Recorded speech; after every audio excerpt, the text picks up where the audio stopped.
Well, at the heart of the tragedy in inner city Johannesburg is the issue of hijacked buildings, which are run by unscrupulous characters who are exploiting the most desperate and vulnerable in our society. Many of these people come from within South Africa and our neighbouring countries. So, what conversations are being had between the African National Congress, which is a governing party in this country, and what they commonly refer to as fraternal organizations who are in government within the SADC region, particularly about the immigration question? Let's speak now to the Deputy Chairperson of the International Relations Subcommittee within the ANC, Mr.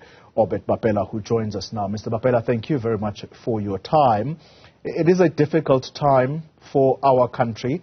Once again, a dark cloud has befell us. And what conversations are you having with not just the people of our country, because I suspect that we need a thorough-going conversation about what has happened here, but we are going to stretch the conversation to our neighbors, because I was talking to an organization that represents the diaspora, and they were saying possibly 80 to 90% of the lives lost in that building are people who come from neighboring countries. What conversations are you having with fraternal organizations? Thank you very much, Polly, and the viewers of Newzroom Afrika. Indeed, a sad moment on the situation in Johannesburg, and condolences to all the families who have lost their loved ones. And as indicated, that there is a situation in South Africa of many foreign nationals that are within our borders, some legally, and then some unfortunately undocumented. So the conversation we are having, and as the Secretary General of the ANC, Bapela, once said, particularly with Zimbabwe, is that there's so many of their citizens in South Africa, and sympathy to them because the sanctions that have been imposed on them had also contributed to their economic crisis. But obviously there are other issues that the country ought to take stock on. Once you see your citizens all leaving and coming, going to another country in big numbers, as is the case, you ought to worry as leadership of that country as to why are my people deserting and all leaving.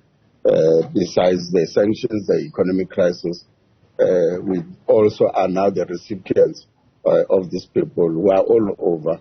As Secretary General Bapela said, they are all over, everywhere, and this kind of situation we ought to engage.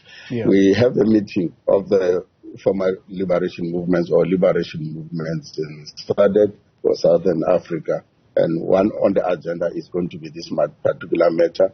This meeting is forthcoming. We still are working on the dates themselves, and we just really have to have a commonness around it as former liberation movements, and then share perspective as Frelimo, as ZANU-PF, as SWAPO, as ANC, in particularly the two countries, Mozambique and Zimbabwe, where we really ought to then say, this cannot continue as is, and let's now begin to look at what people depart, why people leave our shores.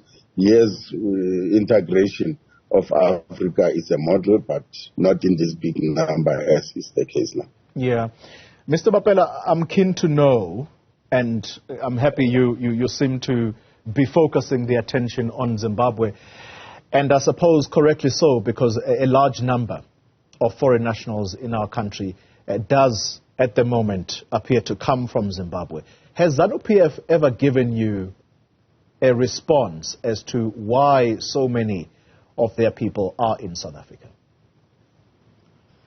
Well, they've not yet formally and in an engaging way in a meeting of delegations sitting in one room, not as yet. They did remark to the remarks which were made by the Secretary General when he says Zimbabweans are all over us and this is unbecoming. And they then said, but it's your laws that are weak in South Africa, so you have to deal with the laws. We in Zimbabwe, some of the people that are in our country are undesirable in Zimbabwe. That's why they have run away to you. So you are the one who must then deal with them using your own laws. But I'm glad that the Minister of Home Affairs, Dr. Mzwaledi, has also brought up the matter in the ANC NEC, where the migration law review has been endorsed and agreed, and this is not being xenophobic or anti-Africa. It's just really to begin to look at the loose elements in the law and then also sections of the law that are unbecoming, and some of the laws were adopted in the 1950s. Some of the instruments that we have acceded to internationally is an instrument that has really opened these floodgates to us in South Africa. So we then have to really begin to review and relook. We'll be in consultation with the nation, with the people of South Africa. But we also have to be engaging the SADC region, because South Africa seems to be the biggest recipient also to deal with that. But the other group that obviously outside of Southern Africa is the Nigerians, which we have also started engaging with the ambassador of Nigeria, High Commissioner, who is based in Pretoria, together with the ruling party in Nigeria, which has representatives, luckily a branch in South Africa, to talk about some of these issues, and also had engaged with Lesotho around the Basotos in the Zamazamas. And as you can see now, is expanding beyond just the incident in Johannesburg. All those issues are on the agenda, and during the brief political dialogue, we did engage on this matter. And then we're saying that some majority of people who are committing crimes in South Africa and people who are lawlessness, who are creating this lawlessness in South Africa, are your citizens. And when South Africa gets tough, we do not expect you to then say to us, we are xenophobic, but we'll be beginning to look at the laws, to align our laws to really protect our borders, protect our sovereignty and protect our people, but still allowing those who want to come only if they are documented, and then if they have got a reason to be in South Africa, work purposes, study purposes, will allow those, and so forth. Yeah, but we just really go in that environment, and the laws, the immigration laws, I think, which Mzwaledi has started with consultations now, we will go a long way in trying to harmonize the laws and responding to these particular issues. And the lawlessness that is there, that unfortunately some of it is contributed to by, I don't say South Africans are clean,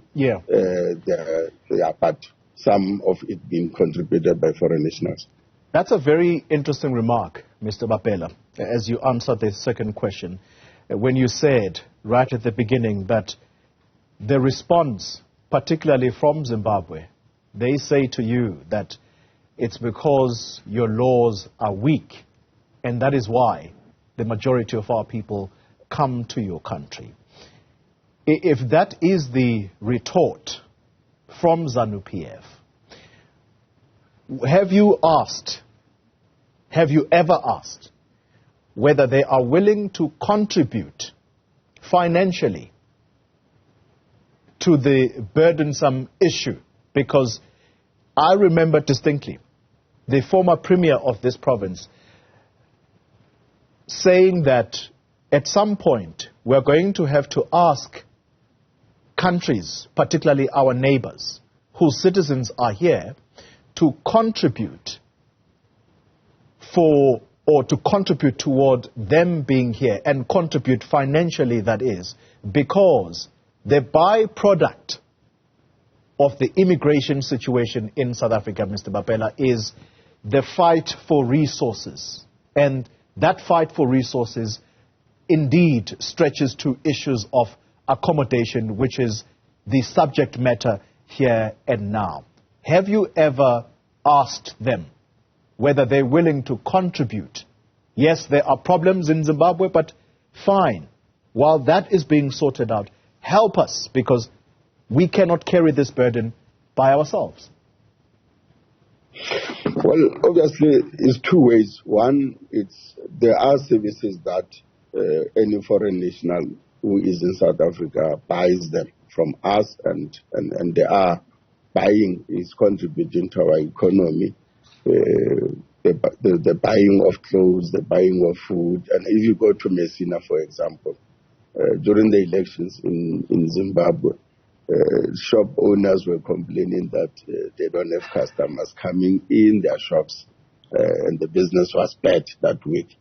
And then soon after the elections, when Zimbabweans were coming back, because some of them are legitimately in South Africa proper with permits, and then the business was booming around the Messina area. So then that indicates that there's a positive element of foreign nationals being there, contributing to the growth of our economy and so forth. But then, obviously, there's bad elements that, unfortunately, are there who are contributing to the crime that we are experiencing. But secondly, the MEC of Limpopo, who has been very much vocal and say that even the services that we offer you in our health sector, you ought to start contributing. And other things, that's where the contribution can then be measured. Who do you serve in our clinics and in our hospitals? It's mainly South Africans. And any person who is not South African ought to be categorized as they must then contribute and pay for them. But that if a person works in a public institution, the public institution has a responsibility to service those people. So the laws, therefore, issue arises. And therefore we need them to go and look at the Health Act. We need to look at the Immigration Act. We need to look at those acts that can really protect. And also the municipalities must also start enforcing by laws that everybody who is in Johannesburg, is it a documented person? And if documented, then it's fine, because we are not saying we're excluding anybody in South Africa. But the many undocumented people who live illegally and in those shabby conditions and also deteriorating our own situation, then those ought to be really be dealt with in terms of the law. Yeah. And I think we have done to strengthen the enforcement of the law as South Africa, so that we can, but whilst looking at amendments of certain sections that are for us, that really have created this particular challenge and problems for us. Mr. Bapela, before we lose you, there's one critical question that is absolutely top of mind right now, and it comes on the back of the elections that we have seen in Zimbabwe. Those elections are now disputed, as you will know, but the ANC has come out to congratulate the president-elect of Zimbabwe, and by extension, the government of South Africa has done exactly that. Are you not to blame for why so many Zimbabweans are in South Africa by continually propping up a regime that is abusing its people? Zimbabwe is a sovereignty country. It's governed through its own laws, its own constitution. And once the Electoral Commission pronounces the results and then indicate the winner, it's naturally of those who are neighbors to it and then the Africa or any other to congratulate. So it's a standard form. It happens because the elections were run in accordance to that. We are note, however, the SADC mission concerns that they've raised and other missions that have raised issues, and we hope therefore that the government of Zimbabwe and the leadership of Zimbabwe, both in government, in opposition, civil society, will further engage on those issues that have been raised, that there were irregularities that were observed in terms of the constitution and on. And even the mission said the elections were free, but as to whether they are credible, it's something else. So we therefore I'll say that there are courts for people to can go and approach the courts in Zimbabwe, and whatever the outcomes, we have no business to be interfering in that. And even if it was any other person that may have won, would have still be congratulating those people as the norm. So therefore, congratulating does not mean we are not concerned about the issues that have been raised, and will also help Zimbabwe once more again, as South Africa has always been doing since the President Thabo Mbeki did, where these issues that are pointed out, and if indeed investigation and points that it's true, the SADC mission will then look at it, and whatever is the outcome of the SADC, because it is their report, we are members of SADC, through our own government, will be able then to point to the issues as discussed in that particular report. But for now, yes, we note those concerns that have been raised, and we hope they will be followed up by SADC, and also when we engage with ZANU-PF, we'll also say, hey, these issues are damning, or they are definitely not good for any liberation movement to be proud of itself.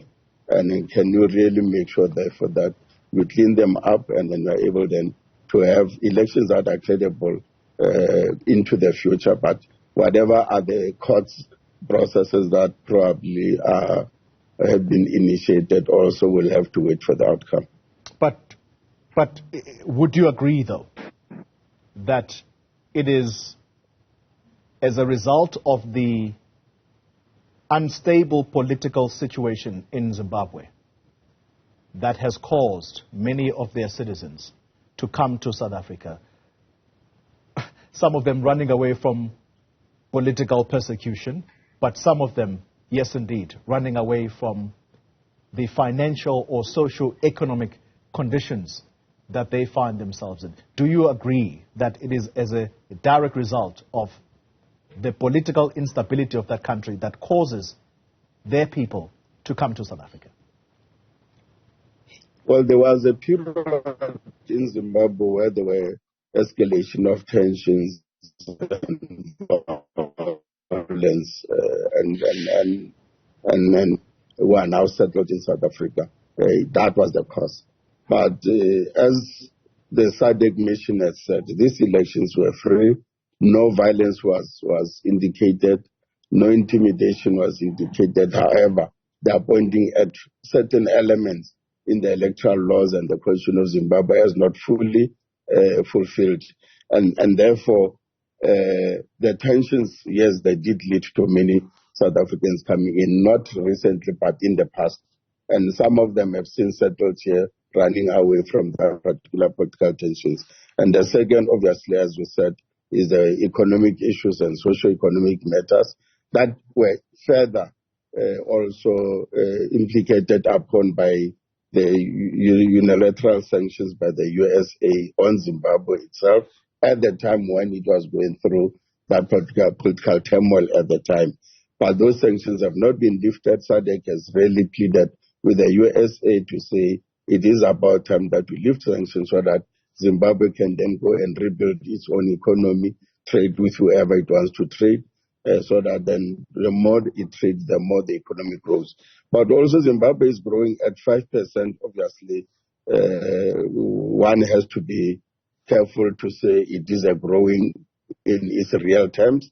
One has to still analyze and assess, but the economy is recovering. But as to what percentage, it is something else, particularly in the mining sector, particularly some of the minerals that are sought after by the world. But the issue of political stability is something that we will emphasize with ZANU-PF, that they haven't run free violence elections. Let's begin to build and consolidate that all people of Zimbabwe can come back home to participate freely in the life of their country, but also contribute to their own economy. And we hope, therefore, that support ought to be given, that the stability in the region, and there's no reason for people to flee or run away from their country, but have a free movement to go and trade their skills wherever they want to them, because there are those who are trading their skills in our own economy. All right. Well, I'm glad at least that there is some admission on your part that a conversation needs to be had between yourselves and ZANU-PF, and as you say, and I don't want you to come back tomorrow and say, I quoted you out of context. You are saying that ZANU-PF needs to have a conversation, not only with itself, but your neighbors or their neighbors, the ANC, to say they haven't run a free and violence-free election. Am I hearing you correctly? Yes, they've run a non-violent elections for the first time, yes. It is recorded also by the SADC mission. It was impressed with that the elections were indeed free of violence, and therefore they were free as indicated by the report itself. And there was no intimidation. People went and expressed their views openly. But there are those issues that have been cited, and then we'll look at those issues in our conversations. All right. Well, I'm not going to agree entirely, though, about an incident-free election. Dr. Nevers Mumba told you that the elections were run free and there was no violence that they've seen as observers. And I think let's congratulate ZANU-PF or the Zimbabwean people for really running free elections without violence for the first time. Absolutely not. Let's agree to disagree. Okay, fine. Let's disagree. Thank you very much. Thank you very much for your time. Thank you very much. The Deputy Chairperson of the ANC's International Relations Subcommittee.